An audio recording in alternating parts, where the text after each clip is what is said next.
नमस्कार. शालेय संस्कार या यूट्यूब चॅनेलमध्ये आपले स्वागत आहे. नमस्कार विद्यार्थी मित्रांनो.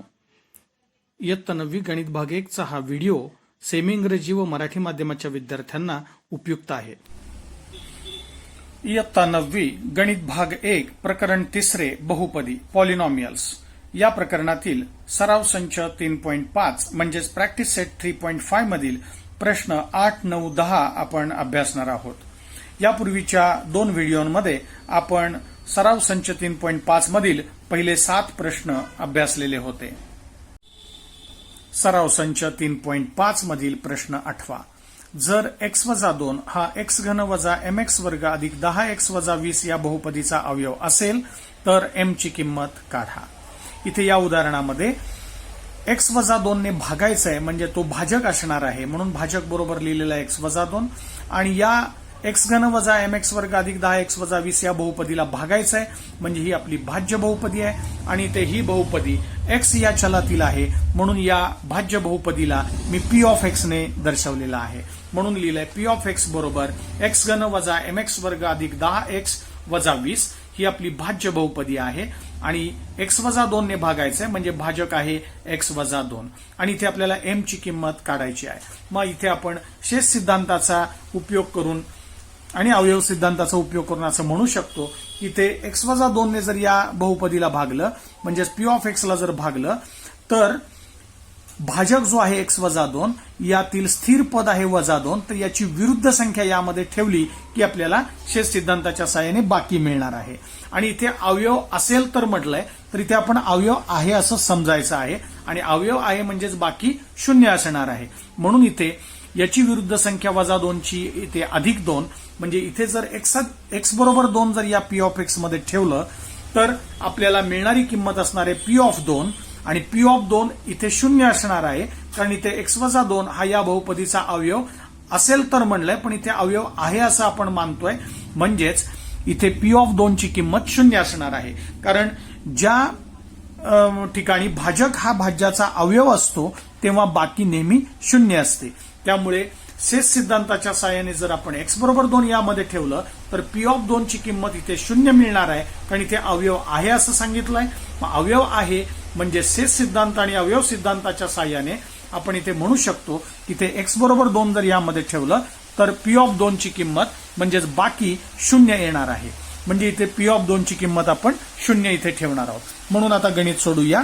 इथे p ऑफ x दिलेला आहे ही बहुपदी, यामध्ये -2 ची विरुद्ध संख्या 2 यामध्ये ठेवूया म्हणजे आपल्याला मिळेल p ऑफ 2 बरोबर 2 चा घन वजा m ला m तसंच आहे x वर्ग म्हणजे 2 चा वर्ग अधिक 10 गुणिले x ची किंमत 2 कंसात ठेवली वजा 20 तसेच आहे. म्हणजे या बहुपदीमध्ये आपण x बरोबर 2 इथे ठेवल्यानंतर आपल्याला ही पायरी मिळाली.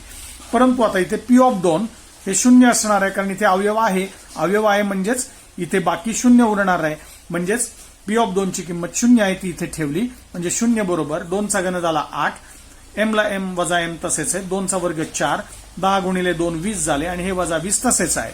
मग पुढच्या पायरीला आपण सोडवूया आणि m ची किंमत काढूया म्हणजेच इथे वजा 20 आणि हे अधिक 20 कॅन्सल झाले म्हणजेच 0 बरोबर 8 वजा m गुणिले 4 झाले कारण 2 चा वर्ग 4 येतो 2 चा घन 8 आहे इथे आणि याप्रमाणे m गुणिले 4 आहे म्हणजेच 4m झाले वजा चिन्ह तसंच आहे 8 ला 8 तसेच आहे. मग हे वजा 4m मी डावीकडे घेतले ते अधिक झाले हे 8 उजवीकडे होते तसेच आहेत म्हणजे 4m बरोबर 8 मिळाले म्हणजेच m बरोबर हे 4 इकडे आल्यावर छेदात आले 8/4 झाले आणि m बरोबर 2 इथे भाग गेला 4×1 4 4×2 8 याप्रमाणे m ची किंमत मिळाली 2 आणि तीच किंमत आपल्याला या गणितामध्ये काढायची होती. Now question number 8 from practice set 3.5. Example is if x minus 2 is a factor of x cube minus mx square plus 10x minus 20 then find the value of m. Now in this example a dividend polynomial is x cube minus mx square plus 10x minus 20. So this dividend polynomial is denoted by p of x because this polynomial is in variable x. So p of x is equal to x cube minus mx square plus 10x minus 20 and here we have to divide this p of x by x minus 2. So divisor is x minus 2. So I write here divisor is equal to x minus 2. But here x minus 2 is divisor and this is dividend polynomial. But here x minus 2 is a factor of p of x. It is given in the example. So it is a factor. It means that the remainder must be 0. Whenever the divisor is a factor of dividend, then remainder is 0. By remainder theorem and by factor theorem, we can write here the constant term of divisor is minus 2 here. So put the opposite number of this minus 2 is 2 here. So put x is equal to 2 in p of x. So we get p of 2, and here p of 2 is equal to 0 by remainder and factor theorem, because here x minus 2 is a factor of p of x here. So put x is equal to 2 in this. We get next step is p of 2 is equal to x cube means 2 cube minus m as it is, x square means 2 square plus 10 as it is, x is 2 in bracket here and minus 20 is as it is. So solve this in the next step. 0 is equal to, here p of 2 is 0 because x minus 2 is a factor. So whenever the divisor is a factor means remainder is 0. So here p of 2 is 0. So 2 cube means 8 minus m as it is, square of 2 is 4, 10 into 2 is 20 and this minus 20 as it is. So 0 is equal to 2 cube is 8, m minus m as it is, square of 2 is 4, 10 into 20 and this minus 20 as it is. So here minus 20 plus 20 cancelled. So these two 20s are cancelled here. So remaining terms are 0 as it is. So m into 4 is minus 4m and this 8 as it is. So now take this minus 4m to the left hand side, it becomes plus. So 4m is equal to this 8 is as it is on the right hand side. So 4m is equal to 8. So we have to find the value of m here. So put m as it is and take this 4 to the right hand side, it will be in the denominator. So 8 upon 4, and here 4 1s are 4, 4 2s are 8. So m is equal to 2. So final answer is m is equal to 2. And in this example we have to find the value of m here. So m is equal to 2. आता सराव संच 3.5 मधील प्रश्न 9वा सोडवूया. प्रश्न 9वा, खालील उदाहरणात q of x हा p ऑफ x चा अवयव आहे किंवा नाही हे अवयव सिद्धांताने ठरवा. इथे दोन उदाहरणं दिलेली आहेत. आपण दोन्ही उदाहरणं प्रश्न 9व्यातील सोडवणार आहोत. यातील पहिला प्रश्न दिलेला आहे, p ऑफ x बरोबर x घन वजा x वर्ग वजा x वजा 1 अशी बहुपदी दिलेली आहे p ऑफ x, आणि q ऑफ x आहे x वजा 1. इथे p ऑफ x ला q ऑफ x ने भागायचं आहे, म्हणजे p ऑफ x ही भाज्य बहुपदी आहे आणि q ऑफ x हा भाजक आहे. मग इथे शेष सिद्धांताचा वापर करूया. भाजक जो आहे त्यातील स्थिर संख्या आहे वजा 1, याची विरुद्ध संख्या या p ऑफ x मध्ये ठेवूया म्हणजे आपल्याला बाकी मिळेल. मग वजा 1 ची विरुद्ध संख्या 1 आहे ती यामध्ये ठेवूया, म्हणजेच इथे लिहिलं x बरोबर 1 ठेवू, म्हणून p ऑफ 1 बरोबर, म्हणजे जिथे जिथे x आहे तिथे तिथे x ची किंमत 1 ठेवूया, म्हणजे p ऑफ 1 बरोबर 1 चा घन वजा x वर्ग आहे म्हणजे 1 चा वर्ग, वजाला वजा चिन्ह तसंच ठेवलंय, x ची किंमत 1 आहे ती कंसात ठेवली आहे आणि हे वजा 1 तसेच आहे. मग पुढच्या पायरीला p ऑफ 1 बरोबर 1 चा घन 1 येतो, वजाला वजा चिन्ह तसंच आहे, 1 चा वर्ग 1 आहे आणि ते बाहेर वजा चिन्ह आहे, आतलं चिन्ह अधिक आहे. भिन्न चिन्हांचा गुणाकार वजा येतो कारण कंस म्हणजे गुणिले आहे. मग भिन्न चिन्हांचा गुणाकार वजा 1 ला 1 तसाच आहे आणि हा एक शेवटचा वजा 1 तसाच आहे. म्हणजे इथे 1 चा घन 1 आला, 1 चा वर्ग वजा 1 झाला, इथे बाहेरचं चिन्ह वजा, इथे वजा चिन्हामुळे आतलं चिन्ह बदललं, ते 1 ला 1 तसाच राहिला आणि हा वजा 1 तसाच आहे. आता पुढच्या पायरीला यांचा हिशोब करूया. इथे अधिक 1 आणि हे वजा 1 कॅन्सल झाले, मग राहिले इथे वजा 1 आणि वजा 1 समान चिन्ह म्हणजे बेरीज होईल, 1 आणि 1 2 आणि चिन्ह वजा येईल, म्हणजे p ऑफ 1 बरोबर वजा 2. परंतु इथे शेष सिद्धांताच्या सहाय्याने इथे भाजकाची स्थिर संख्या जर यामध्ये ठेवली तर येणारं उत्तर बाकी असते, म्हणजे ते p ऑफ 1 बरोबर वजा 2 मिळालंय, म्हणजे या ठिकाणी बाकी आपल्याला मिळालेली आहे वजा 2, पण इथे बाकी शून्य आलेली नाहीये, म्हणून मी इथे लिहिलंय वजा 2 नॉट इक्वल 0, म्हणजेच बाकी इथे शून्य आलेली नाही. बाकी आपण r या अक्षराने दर्शवतो, म्हणजेच इथे r नॉट इक्वल टू 0, म्हणजेच बाकी शून्य आलेली नाही. म्हणजेच अवयव सिद्धांतानुसार आपण म्हणू शकतो इथे q ऑफ x हा p ऑफ x चा अवयव नाही. म्हणजेच x वजा 1 हा x घन वजा x वर्ग वजा x वजा 1 चा अवयव नाही. आणि हेच आपल्याला इथे विचारलंय की q ऑफ x हा p ऑफ x चा अवयव आहे का. तर इथे आपण सांगू शकतो की इथे बाकी शून्य आलेली नाही, कारण बाकी वजा 2 आलेली आहे. म्हणजेच बाकी शून्य आलेली नाही, म्हणजेच अवयव सिद्धांतानुसार q ऑफ x हा p ऑफ x चा अवयव नाही असं आपल्याला उत्तर सांगता येईल. Now question number 9 from Practice Set-3.5. By using factor theorem in the following examples, determine whether q of x is a factor of p of x or not. Here two examples are given, so we will solve both the examples. Number 1, p of x is equal to x cube minus x square minus x minus 1. This is the dividend polynomial, and divisor is q of x is equal to x minus 1. So here we have to divide p of x by q of x. So by remainder theorem we can find the remainder first. So put the opposite number of this constant term of divisor here in p of x. So minus 1 is a constant term of divisor, so opposite number of this minus 1 is plus 1. So put x is equal to 1 in p of x. By remainder theorem we get the remainder. So here put x is equal to 1 in p of x, we get p of 1 is equal to 1 cube minus 1 square minus 1 minus 1. So after putting x is equal to 1 here, we get this step. Now p of 1 is equal to cube of 1 is 1, minus 1 as it is, square of 1 is 1. This minus 1 into plus 1 becomes minus. Here minus into plus is minus, so 1 as it is, and this minus 1 as it is. Now this 1 and minus 1 gets cancelled, so remaining terms are minus 1 minus 1, so minus 1 becomes minus 2 here. So p of 1 is equal to minus 2, means here remainder is minus 2. So here remainder is not equal to 0. So if we divide p of x by q of x, we get the remainder minus 2, and here minus 2 is not equal to 0, means remainder is not equal to 0. Remainder is denoted by the letter r. So here remainder is not 0, so remainder is minus 2, means it is not 0.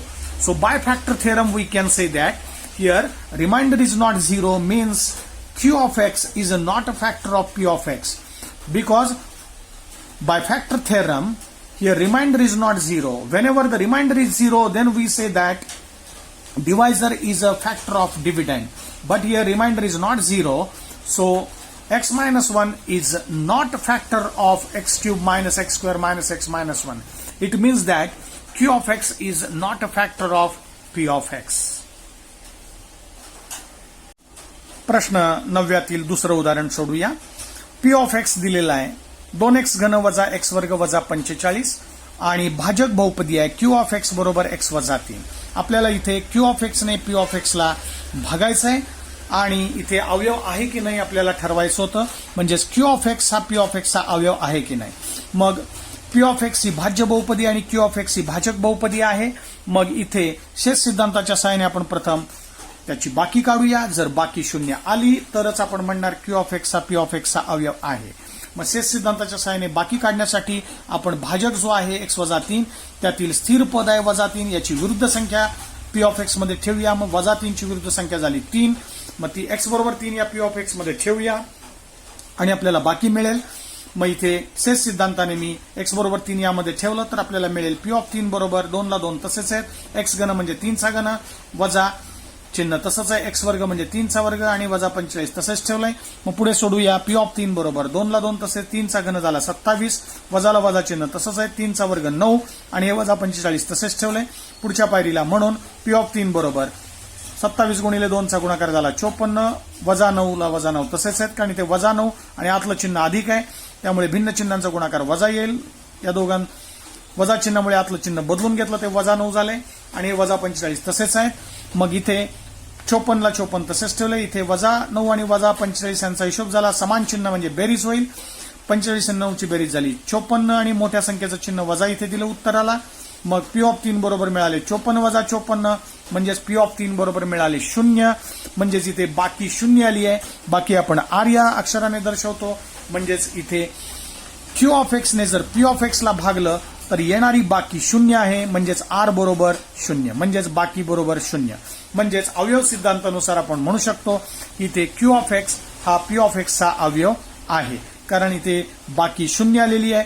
ज्या भागाकारामध्ये बाकी शून्य येते तिथे भाजक हा भाज्याचा अवयव असतो. मग इथे भाजक आहे क्यू ऑफ एक्स, म्हणजेच क्यू ऑफ एक्स हा पी ऑफ एक्सचा अवयव आहे. आणि हेच आपल्याला इथे ठरवायचं होतं. नाव sub question 2 from question number 9. P of x is equal to 2x cube minus x square minus 45 and divisor is Q of x is equal to x minus 3. Here P of x is a dividend polynomial and Q of x is a divisor.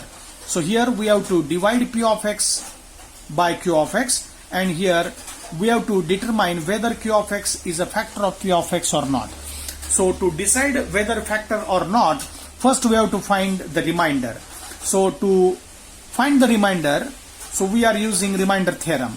So by remainder theorem, we can put the constant term of divisor in P of x. So constant term in divisor is minus 3 and the opposite number of minus 3 is plus 3. So put x is equal to 3 in P of x. By remainder theorem, we get P of 3 is equal to 2 in bracket cube of 3 minus 3 square minus 45.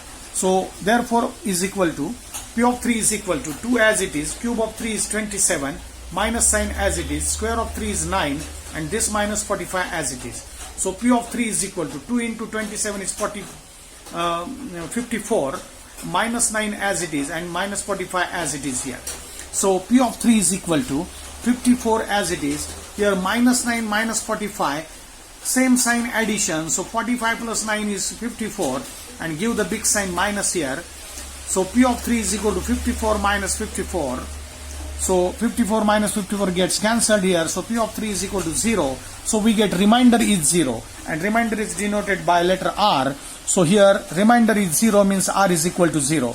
So in this example, here divisor is Q of x and dividend is P of x. So if we divide P of x by Q of x, here we get the remainder 0. So whenever the remainder is 0, so by factor theorem we can say that divisor is a factor of dividend. So here by factor theorem we can write Q of x is a factor of P of x, and this is we have to determine. So this is we have to decide. So Q of x is a factor of P of x because remainder is 0. प्रश्न 10वा सराव संच 3.5 मध्ये x अधिक 1 ने x चा 31वा घात अधिक 31 ला भागल्यास येणारी बाकी काढा. मग इथे आपण बाकी काढायची आहे म्हणजे शेष सिद्धांताचा उपयोग करायचा आहे. म्हणजे इथे x अधिक 1 हा आपला भाजक आहे आणि x चा 31वा घात अधिक 31 ला भागायचा आहे, म्हणजे ही बहुपदी आपली भाज्य बहुपदी आहे. भाज्य बहुपदी x चलातील आहे म्हणून मी त्याला P of x म्हटलं. म्हणजे भाज्य बहुपदी P of x बरोबर x चा 31वा घात अधिक 31 आणि भाजक आहे x अधिक 1. बाकी काढताना शेष सिद्धांताच्या साहाय्याने इथे भाजकामधील जे स्थिर पद आहे ते अधिक 1 आहे, त्याची विरुद्ध संख्या घ्यायची वजा 1, ती या भाज्य बहुपदीमध्ये म्हणजेच P of x मध्ये ठेवायची आहे. म्हणून शेष सिद्धांताने 1 ची विरुद्ध संख्या वजा 1 या P of x मध्ये ठेवूया, आपल्याला मिळेल बाकी. म्हणजेच P of वजा 1 बरोबर, म्हणजे जिथे जिथे x आहे तिथे वजा 1 ठेवायचा आहे आणि आपल्याला बाकी मिळेल P of वजा 1 बरोबर वजा 1 चा 31वा घात अधिक 31. x च्या जागी आपण इथे वजा 1 ठेवले. पुढे सोडूया.